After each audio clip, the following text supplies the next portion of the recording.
sugdan nako pinaagi sa pagbasa sa atong konstitusyon. Ang saligang batas diin ang tibuok Pilipino hasta ang mga ok-ok mosunod yun diha aning dokumento nga gitawag nato the Constitution of the Republic of the Philippines. The President and the Vice President shall be elected by direct vote of the people for a term of 6 years only, and shall begin at noon on the 30th day of June next following the day of the election. Kasunod yun, Hunyo. And shall end at noon on the same date 6 years thereafter, pagkahuman sa unom katuig. The President, usbunako, the President shall not be eligible for any re-election. No persons who has succeeded him as Vice President and has served for such as more than 4 years shall be qualified for election to the same office. Duhane. Presidente o Vice Presidente duhay giistoryahan diri. Ang Presidente 6 years, ang Vice President 6 years.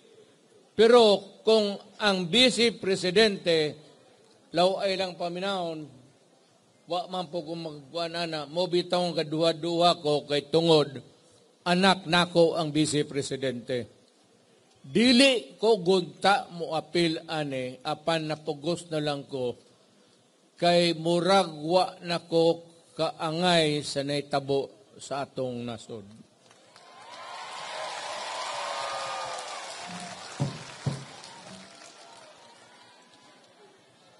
Pero og ang Vice Presidente mo'y muilis kung mamatay, matigok, matilaok, whatever, o depende po na, kasi ang Vice Presidente, more than 4 years na, mura po iyang termino. Hasta siya, di na po makadagan. Maayo ning balaora. Gwapo yun nga balaod. Kay, para nako, ang 8 years, medyo subidahon. Nakasuway na tayo. 6 years, tama-tama lang. Karon, unsa may nahitabo karon, unsa may nagkaguliyang sa atong katilingban. Kay tungod diingon ning konstitusyon, kani konstitusyon nga akong igunitan, diin napili si Presidente Marcos pagka iyang presidente, diri siya nagdaog aning present constitution nga 6 years lang talaga siya. Hasta si Inday, ug mo tong succession nga akong gisbasa, muna karon, abi nimo, law ay kaayo mangyod nga kaning usa ka tawo, usa ka administrasyon, maningkamot na pod og usab sa konstitusyon para usbon tangtangon tong unom ka tuig o guston dungagan. Kagidere, 1 term, 6 years only. Karon naghimo sila bag-ong konstitusyon, munang gitawag og chat-chat, constitutional change. O katong akong gibasa, usara na ka sentence, mo ni kabaga sa konstitusyong yawa o.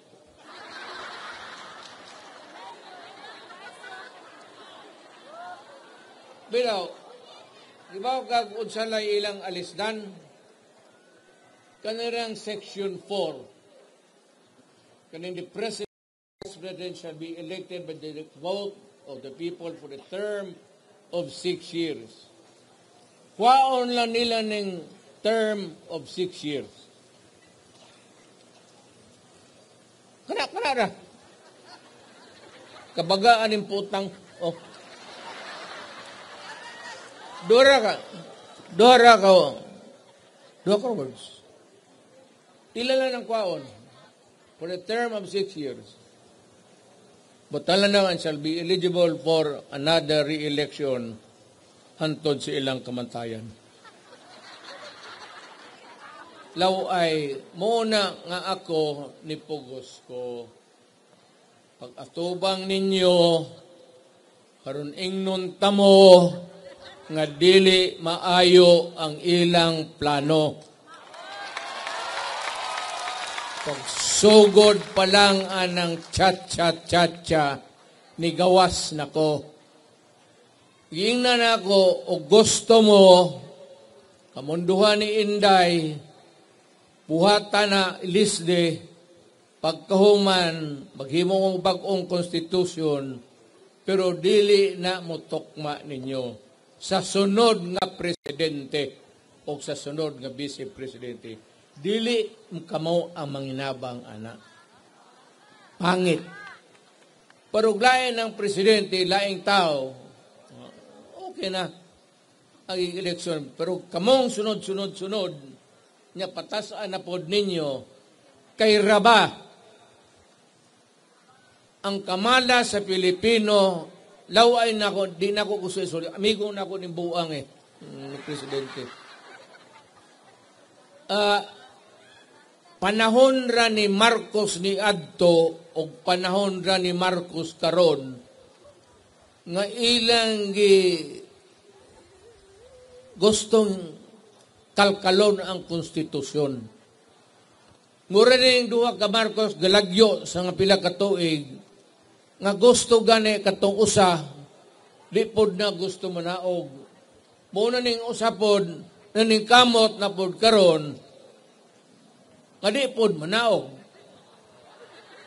Motong ni Adto naabtan gyud sa report sa military gisakyan sa Pilipino mo na tong EDSA.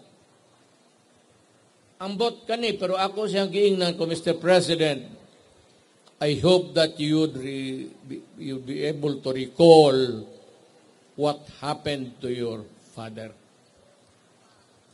See to it. Baka musunod kag sirte para sa imong amahan o imo ning pugson.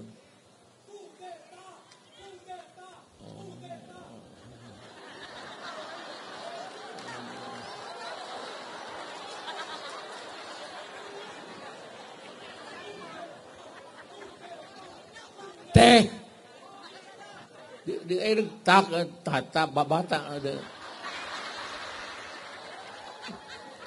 ba mo nagtiti? So ayaw mo sugot, mura nang ako mensahe. Ayaw mo sugot, anak. Kay nganuman, ang ayan bang si Marcos magpadugay? Ang ayan ba si Marcos o tagaan pa na itong termino? Unsa may rason, unsa may iyang abilidad.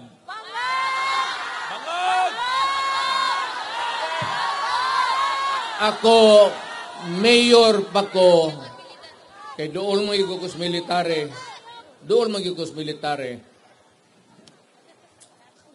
na yung mga military nga na-assign sa PDEA, ipakita gyud naagyod katong nigawas mga dokumento. Ako'y unang nakikita adto nga sibilyan. Ipakita na sa ako yung Yung nangutana ang mga military na ako, wa na ako sila ginako nga, basta trabaho lang mo. Trabaho lang mo. Unsay maaptan sa inyong trabaho muna na. Di po ko gusto mo sugo, kaya di po ko maingon gusto mangunay o isig katao nga naas ka serbisyos gobyerno. Mayor malang ko, senador ko to. Sayo, trabaho lang mo. Itong na presidente ko, mo gyapon gipakita ko nila. Nako, trabaho lang. Muna tong ilang giplanuhan, pero na udyok. Kay ang katong plano sa PDEA, mag-raid unta ngadto sa unit, sa condo unit ni Soriano, Maricel. Dito man sila pulburon ang tao.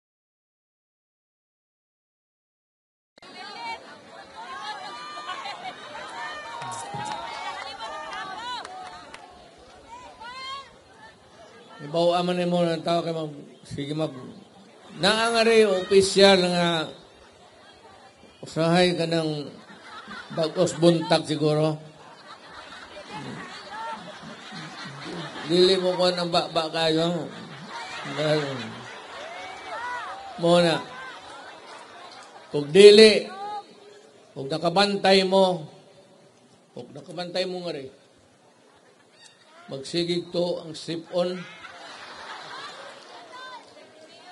Di ba sa on na po sa panyo? Notogi, nagbugal-bugal itong usa ganina ka. Nga ang wala mo ko. Saan ka pulisa ni oy? Kaya mo matang... Bawa ni mong cocaine, sige mo nag-agas. Sige sige, kumito na lang. For demonstration only. Dili ko bangag, ha? Sana. Dili, umuto na nagkalit. Kanina bang sip-on?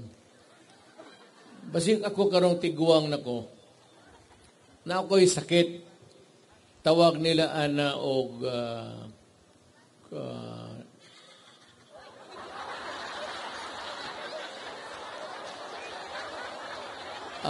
pani masakit ang ako basig sa inyo pangutan-on. Na ako'y food coma. Kita mga tiguang na ba? Tiguang naman ko. Kung manatog kaon, say magtuo lang ni inyong sipon, magsige mo atse. Siponon mo, magsige mo ana. Muna food coma. Ni human naman, dukaon ka. Kada humagkaon yun. Kadaghanan, at least about 20% of the total tiguang rin, ibaw na. Pero kanang mo to ngatindog lain ng kapangita anak.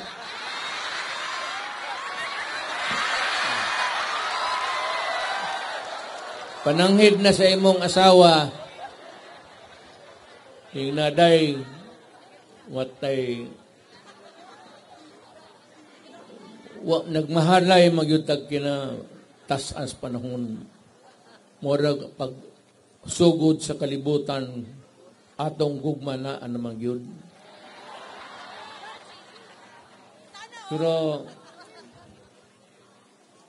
pwede ba kung mo extra sa gawas?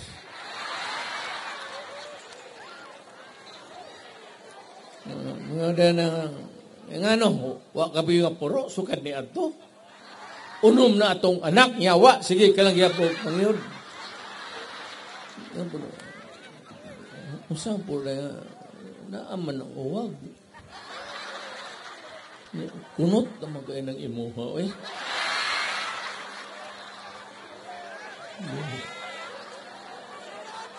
At tinood man. Magbuluhay po ito. Buluhay pa man ito. Tinood man. Pero muna, Sumura na akong minsan, ako lang sa gulag, bugal-bugal. Mura man ginay akong katuyong rin. Ayaw mo pagsugot, kay painato nila, mo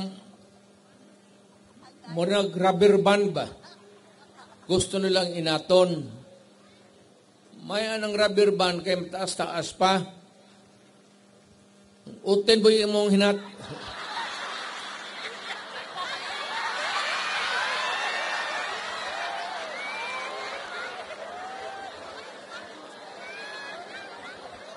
Kota beragin na dia. Bitaw. Kung bang mga Pilipino, pwede naman kong hindi naman ko kandidato. Anong po'y mabuto na ako? Retired na yun unta ko. Retired as in retired. Huwag na kayo mangilabot. But tungod ani manggod, it becomes a public interest. Ang to the proportion of igo tatanan. Ako ko'y mga anak, na ako'y papo, maapiktuhan. Ing na lang nato si Marcos, Mr. President, be happy and finish your term for 6 years. Makontento ka na dyan at binigyan ka ng panahon ng Panginoong Diyos na kapagsilbi sa ating bayan as President. Despite or in spite of the fact ng history ninyo, pagbaba ng tatay mo, hindi maganda. And yet, ang Pilipino, binigyan kayo ng pagkaiintindi. O gipasaylo mo. Mura na yung ako. Kontento ka na lang, happy ka na. Ayaw na ng ambisyon na ng maguba ka lang. Kitang amigo, magkontrata na paglakaw sa kampanya magkadugay, magkangilad ng akong baba. Kay ako ra ba mahilig ko mamalikas ba? Basig igo sa tuyoon man ako dili, maguba lang ang pagka-amigo na to. And you will just destroy the country.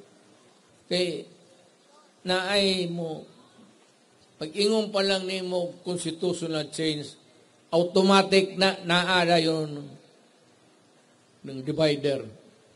Katong ni angay, ng mukampini mo, katong dili. So, likayin na lang na buuhaw na lang ang atong bayan, higugmaan na lang ang atong bayan, higugmaan ang Pilipino, hunaan na mo na nga kitang tanan usarataka nasod. Ayaw na pagsud, ana.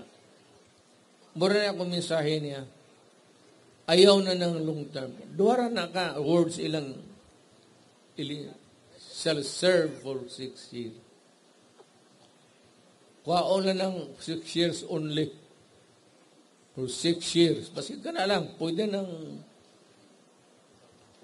ambiguous na, wala na limitasyon eh. So, dili gina maayo. So, hibaw ko nga pagkabot sa panahon, it could be a plebiscite or a referendum, whatever it may be. Hibaw ko, ang number 1 ng mabuto nga dili gyud ang tagom ng mooy lugar sa maisog yun. Kamong mga tagom, balita mo sa inyong discerning pagpili ba? Di wa mo bula ba? Kamao mo mamili og tao, kamao mo mamili og opisyal ug unsay angay. Timan ila na akong sulti. Gituyo na mo ni tag 15 minutos para lang kadungog tanan way makapoy o makauli tang tanan og sayo. So, ang sunod ani muli ta og tanan. Okay. Daghang salamat ug maayong gabi kaninyong tanan.